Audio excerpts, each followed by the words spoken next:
All right, welcome to the Explainer. I want you to think about something for a second. What if you could totally ditch the 9-to-5 grind, work just a handful of hours a week, and still live like a millionaire? Sounds crazy, right? Well, today we're digging into the radical, super controversial promise that kickstarted this whole movement, the 4-hour work week. And it all started with this quote. This was the big, bold promise from Tim Ferriss's 2007 book, which, by the way, sold over 2 million copies. It just exploded. But see, it wasn't really just a guide on how to work less. No, it was more like a manifesto for a whole new way of living, one that put time and freedom way, way above climbing the corporate ladder. So how did this whole idea get so huge? Well, we're going to break it down. We'll look at the core promise, the rules it was trying to break, the tools it pushed, and then, we'll get to the big question. Does any of this stuff actually hold up today? Okay, let's start with the big promise. Because here's the thing, and this is super important. Despite that killer title, the book was never really about working just 4 hours a week. The real heart of the book was this philosophy he called lifestyle design. And the idea was pretty simple, but also revolutionary. It was about throwing out that old script we're all taught. Work your tail off for 40 years, then you can finally retire and enjoy life. Instead, he said, why not design a life that lets you live out your dreams right now? Okay, so that sounds great, right? But how in the world do you actually do it? Well, Ferriss argued that the very first step is to completely change the rules of the game when it comes to work. So he put these two ideas side by side. On one hand, you got the traditional deferred life plan. On the other, his idea of mini retirements. Instead of just grinding away for some far-off retirement, he's like, why not take those retirement years and sprinkle them throughout your life? This is where the focus totally shifts from absolute income, just how much money you make, to relative income. What really matters is how much freedom and time your money is buying you. But here's where things get really interesting. Over time, a funny thing happened. The book's radical message kind of got watered down. As the analyst Cal New points out, it was launched as a huge critique of hustle culture. But ironically, a lot of people started seeing it as just another productivity hack, a tool to help you get more work done, which is the exact opposite of what Ferriss was arguing for.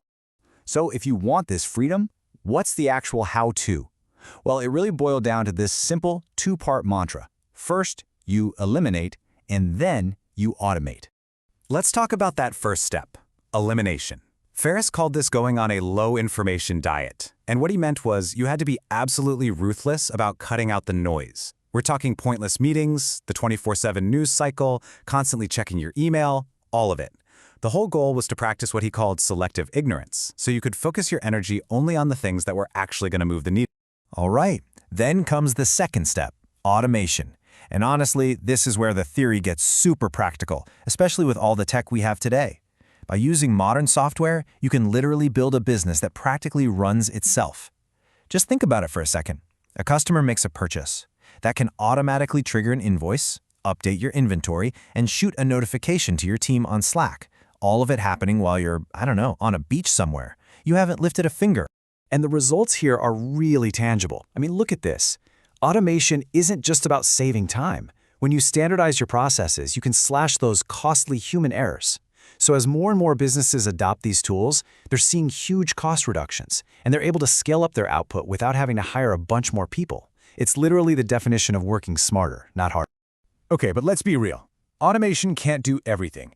So the final piece of this whole engine was delegation. Specifically, we're talking about hiring remote or virtual assistants. The whole idea here was to outsource any task that eats up your time but doesn't actually need your specific, unique expertise. So you hand off all that administrative work, the scheduling, maybe even basic customer support to a VA. And that frees you up to focus on the big stuff, high-level strategy, creative work, and making those big-picture decisions. Now this is where things got really controversial. For a lot of people, this was the part of the book they just couldn't get behind. The whole idea of leveraging global wage differences, well, it struck many as pretty ethically questionable. Critics basically argued that it was just about offloading your work onto people in developing countries for, chump change. Okay, so let's fast forward. It's been nearly 2 decades. We're in a world where remote work is pretty normal and AI is just everywhere. So how does this whole 4-hour work week mindset really fare today? When you look back at it now, a really balanced picture starts to emerge. The core principles, like being ruthless with your priorities and focusing on results instead of hours, man, those are more relevant than ever. But the downsides are also really clear. It's definitely not a one-size-fits-all solution, and some of its most radical ideas back then, like working remotely, are now, well, they're just called work. And let's get real. For a ton of professionals, we're talking engineers, doctors, scientists, a huge chunk of their job depends on expert judgment and solving complex problems. You just can't outsource or automate that stuff. Sure, you can delegate the admin tasks, but the core of the work needs a human expert, which makes a literal 4-hour week, yeah, pretty much a fan of. And maybe that's the book's true legacy, you know? It was never really about the number 4. It was about the question it forced all of us to ask. What are our hours actually worth?